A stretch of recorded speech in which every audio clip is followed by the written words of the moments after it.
Alors, on y va maintenant, on va faire une introduction au tableau. C'est important. Ici, donc, on va faire let tableau. Ce sera notre premier tableau, est égal. On ouvre des crochets et on les ferme comme ça. On ouvre un crochet, on le ferme comme ça. C'est la syntaxe de base pour créer un tableau. Et à l'intérieur, maintenant, il faut mettre des valeurs. Par exemple, 1, 2, 3, 4, 5. 4, 5, comme ça. Très bien. Je rappelle que les tableaux ne sont pas un type, d'accord? Ce n'est pas un type à part entière, ce sont des objets au final, on le reverra un petit peu plus tard, mais en fait ce sont des objets avec une syntaxe spéciale et avec des méthodes spéciales qui sont rattachées, d'accord? C'est-à-dire que JavaScript a des méthodes déjà préconçues, donc des fonctions qu'on va pouvoir utiliser avec les tableaux. C'est pour ça que c'est intéressant, c'est-à-dire qu'on va pouvoir les trier, on va pouvoir les modifier, les filtrer, comme on veut grâce à ces méthodes.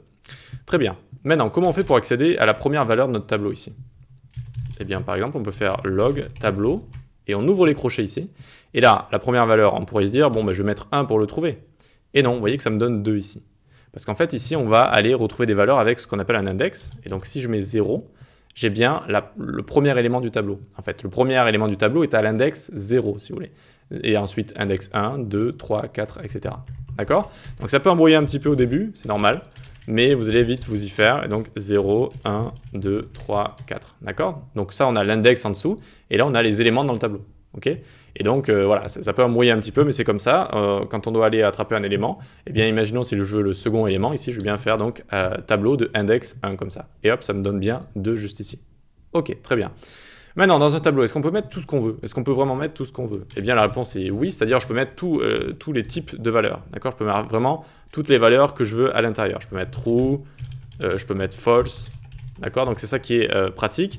Je peux mettre plein de nombres, je peux mettre des nombres à virgule, etc., etc. Enfin, si je veux mettre un nombre en virgule, je fais bien attention à utiliser le point comme ça, d'accord?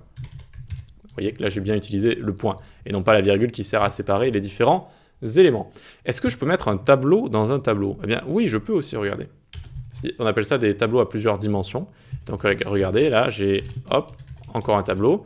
Et je peux encore faire un tableau à l'intérieur si j'ai envie. Par exemple, je mets virgule ici, tac, encore un tableau, encore une dimension si vous voulez. Voilà.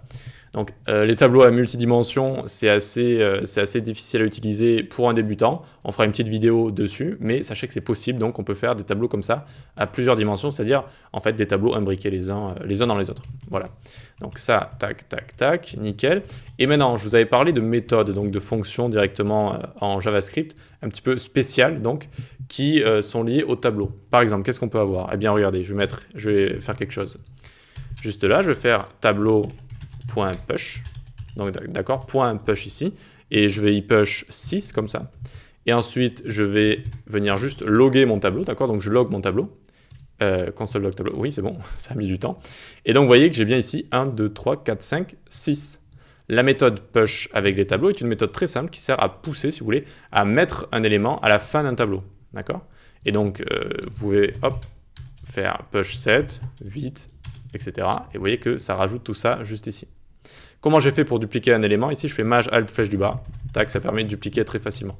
Voilà, donc ça fait partie d'une des nombreuses méthodes qu'on a avec les tableaux et on va voir vraiment toutes les méthodes ensemble, vous allez voir, et elles sont très pratiques. Ce qu'on a également d'intéressant avec un tableau, c'est la propriété length. Et donc on peut faire tableau.length comme ça. Et regardez, ça nous donne sa longueur, c'est-à-dire le nombre d'éléments qu'il y a à l'intérieur. Il y a 5 éléments, très bien, donc sa longueur c'est 5 comme ça. Voilà, donc voilà pour une introduction rapide au tableau. Pour l'instant, il n'y a pas besoin de savoir plus de choses. Ça se présente de cette façon. On peut écrire tous les types qu'on veut à l'intérieur. Attention, pour venir sélectionner des éléments, on les sélectionne avec un index qui commence à 0. Et on a la propriété length qui est intéressante et plein de méthodes qui sont liées au tableau. Ok, super. Maintenant, on va voir les objets. On va faire une introduction, pareil.